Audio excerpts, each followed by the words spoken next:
लेकिन बच्चों, किसी भी कविता को पढ़ने से पहले उस कविता के कवि का परिचय जानना बहुत जरूरी है। तो चलिए सबसे पहले हम जानते हैं इस कविता के कवि का नाम। सोंधी सुगंध इस कविता की कवि का नाम है डॉक्टर कृपा शंकर शर्मा, जिन्हें बच्चों अचूक के नाम से भी जाना जाता है। याद में रखिए, इनको अचूक के नाम से जाना जाता है। आइए इनका परिचय। इनका जन्म 1949 एटा उत्तर प्रदेश में हुआ है। इनका जन्म उत्तर प्रदेश में हुआ है।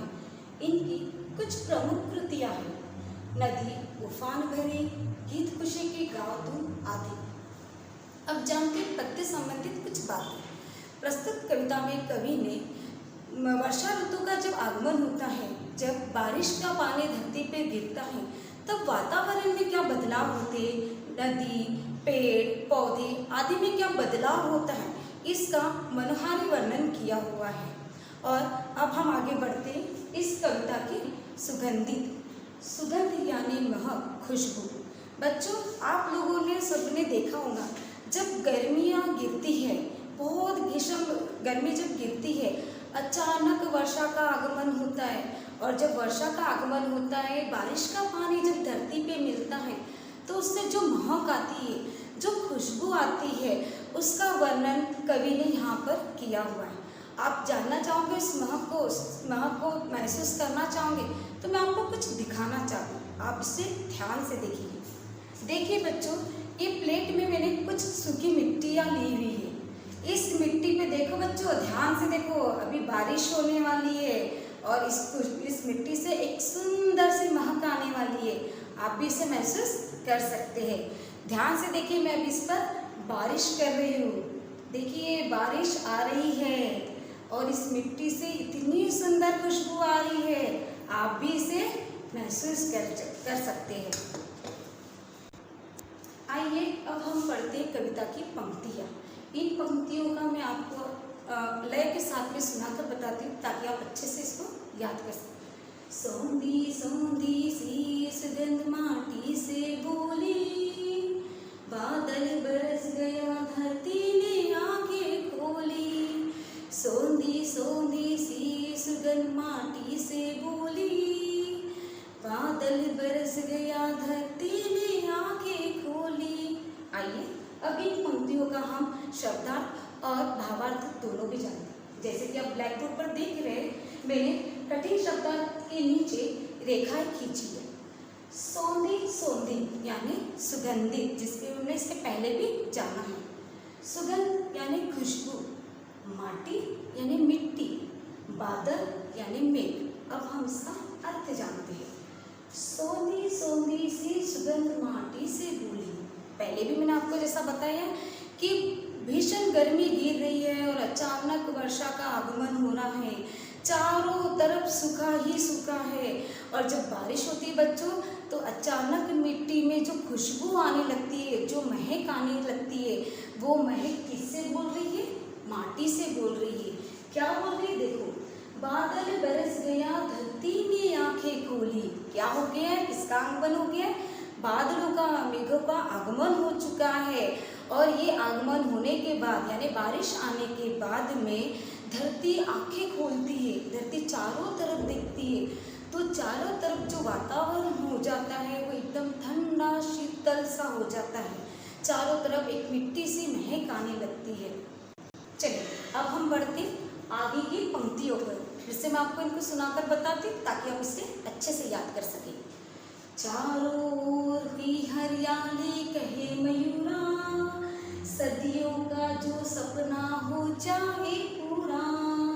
एक यहाँ पर नहीं अकेला होगी टोली, सौंधी सौंधी सी सुगंध माटी से बोली।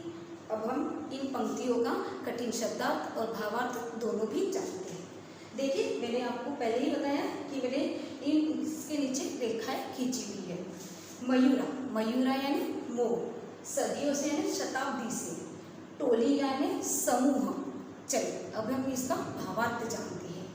चारों ओर की हरियाली कहे मयूरा, यानी जब बारिश होती है, चारों तरफ वातावरण हरामय, चारों तरफ जब वातावरण हरामय हो जाता है, देखो बारिश का मौसम किसे पसंद नहीं आता, सभी को पसंद आता है, पशु पक्षी मानव आदि सभी को पसंद आता है। उसी तरह मयूर इसको तो सबसे ज़्यादा पसंद आता है, वो है बारिश का मौसम। उसका तो वो इंतजार करते रहता है।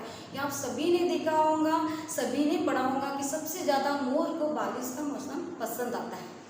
तो चारों तरफ जब हरियाली हो जाती है, धरती चारों तरफ हरियाली सी छाई जाती है, तब मयूरा कहता है कि देखो बारिश का आगमन हो चुका है और अब मुझे इस बारिश में नृत्य करना है, इसका आनंद लेना है। लेकिन साथ में बोल रहा है सदियों का जो सपना है हो जाए पूरा।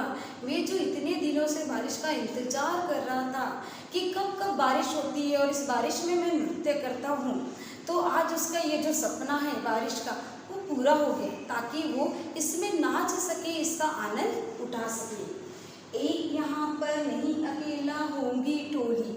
अब यहाँ पर अकेला मोर नाचने वाला है क्या? नहीं, तो यहाँ पर उसकी सारी टोली होंगी, पूरा समूह होगा। एक नहीं तो ऐसे बहुत सारे मोर नाचने वाले हैं। फिर कभी फिर से मिट्टी से कह रहे सोंधी सोंधी सी सुगंध माटी से बोली, यानी फिर से सुगंध माटी से बोल रही है कि बारिश का आगमन हो चुका है और मिट्टी से महक आने लगी है। चलिए अब हम बढ़ते कविता की आगे की पंक्तियों के लिए। मैं फिर से आपको गाकर सुनाती हूँ ताकि आप अच्छे से इसे याद कर सकें।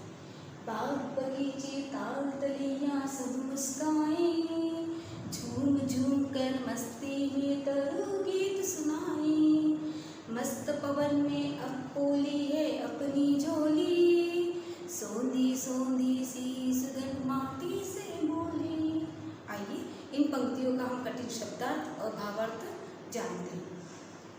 ताल यानी तालाब, तलैया यानी छोटा तालाब, तरु यानी वृक्ष पेड़, पवन यानी वायु हवा। आइए इसका भावार्थ जानते हैं। बाग बगीचे ताल तलैया सब मुस्काए।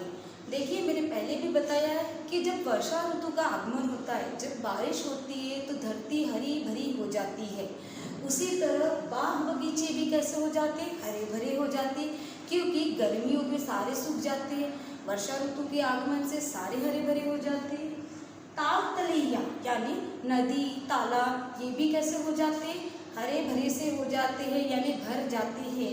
नदियों का पानी, तालाब में पानी सब क्या हो जाता है? भर जाता है और वो ऐसा महसूस हो रहा है जैसे वो मुस्कुरा रहे हैं। आगे कवि कहते हैं झूम झूम कर मस्ती में तरु गीत सुनाए। गर्मी के मौसम से जो पेड़ रहते हैं, छोटे छोटे पौधे रहते हैं, वो सूख जाते हैं।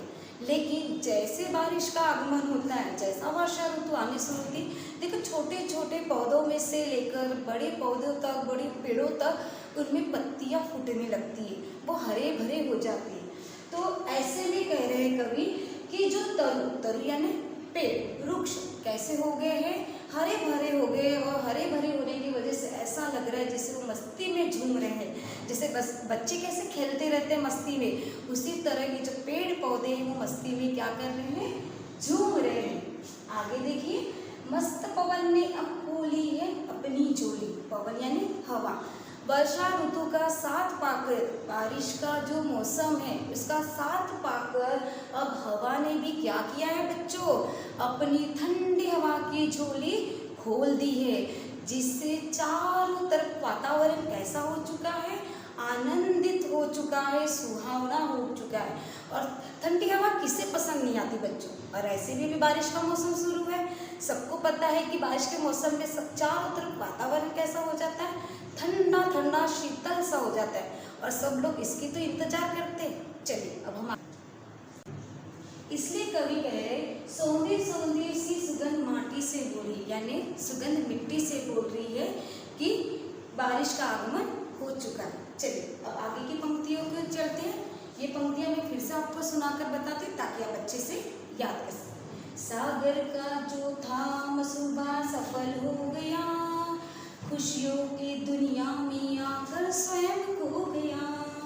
धरती ने श्रृंगार किया फिर माथे रोली, सौंधी सौंधी सी सुगंध माटी से बोली। चलिए अब हम इसकी कठिन शब्दार्थ और भावार्थ दोनों जानते हैं। मसूबा यानी इरादा, स्वयं यानी खुद, श्रृंगार यानी सजना सवरना, रोली यानी कुमकुम। चलिए अब इनका भावार्थ जानते हैं। सागर का जो था मसूबा सफल हो गया। बारिश का सबको इंतजार रहता है, मैंने पहले भी आपको बताया। उसी तरह सागर को भी बारिश का इंतजार रहता है, क्योंकि नदी का पानी, तालाब का पानी किस में जाकर मिल जाता है? सागर में जाकर मिल जाता है।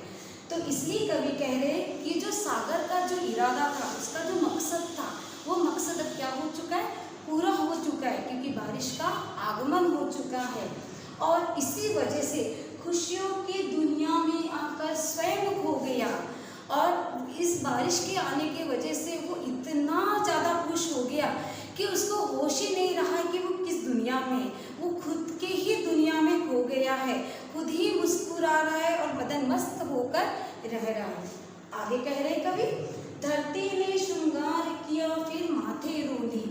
वातावरण, पहले भी मैंने कहा है कि वातावरण चारों तरफ से हरियाली हो जाती है। ऐसा लगता है जैसे धरती ने श्रृंगार किया, यानी वो सज रही है। जिस तरह से देखो, आपने नई नवीली दुल्हन देखी होंगी, वो कितना श्रृंगार करके बैठी हुई रहती है। उसी तरह धरती भी क्या कर रही है? श्रृंगार कर रही है। क्यों? क्योंकि चारों तरफ हरियाली हो जाती है, पेड़ों में नए नए पत्ते आने लगते हैं, फूल आने लगते हैं, फल आने लगते हैं। इसकी वजह से यहाँ पर कवि कहते हैं कि धरती ने श्रृंगार किया है, यानी धरती सज गई है। फिर उसने क्या किया है? फिर माथे रोली, और रंगी बिरंगी जो फूल है, उस फूलों से उसका माथा सज चुका है। जैसे नई दुल्हन अपने माथे को सजाती है, कुमकुम लगाती है, उसी तरह धरती ने भी यहाँ पर श्रृंगार किया। फिर कभी वही लाइन बोल रहे हैं, सौंधी सौंधी सी सुगंध माटी से बोली। ये सुगंध, माटी की जो सुगंध है, मिट्टी से बोल रही है कि वर्षा का आगमन हो चुका है। चलिए अब हम बढ़ते कविता की अगली पंक्तियों की ओर। पावस का मधुमास आश विश्वास बढ़ाता, नतमस्तक होकर अच्युत पद पुष्प चढ़ाता। सदा सदा से चलती आई हंसी टिटोली, सौंधी सौंधी सी सुगंध माटी से बोली। फिर से मैं आपको इसको गाकर सुनाती हूँ ताकि आप अच्छे से इसको याद कर सकें। पावस का मधुमास आस विश्वास बढ़ाता, नतमस्तक होकर अच्युत पद पुष्प चढ़ाता। सदा सदा से चलती आई हंसी टिटोली, सौंधी सौंधी सी सुगंध माटी से बोली। चलिए अब आइए जानते इसकी कठिन शब्द और इसका भावार्थ।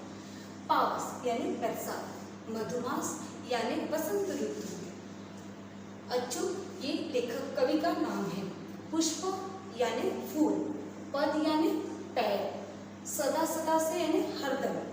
चलिए अब इसका भावार्थ जानते हैं। पावस का मधुमास आस विश्वास बढ़ाता है।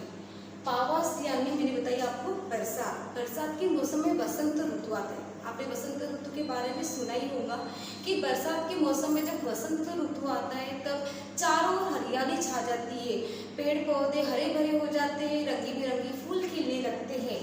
जब मधुमास आता है यानी बसंत ऋतु आता है, तब सबके मन में एक आस, एक विश्वास बढ़ता है कि नहीं, अब बारिश का मौसम का आगमन हो चुका है, चारों तरफ हरियाली छाई है। और इससे अब कौन अछूते नहीं है? अच्युत। अच्युत यानी स्वयं कवि बोल रहे हैं कि इस बारिश के मौसम का जब सब इंतजार करते हैं, क्योंकि बारिश का मौसम एक प्रेरणादायक रहता है। ये ऋतु चक्र है जो हर समय बदलते रहता है, गर्मी के बाद बारिश, बारिश के बाद ठंडी, ये ऋतु चक्र है जो चलते रहता है। इसलिए यहाँ कहा गया है कि ये ऋतु हरदम चलने वाला है।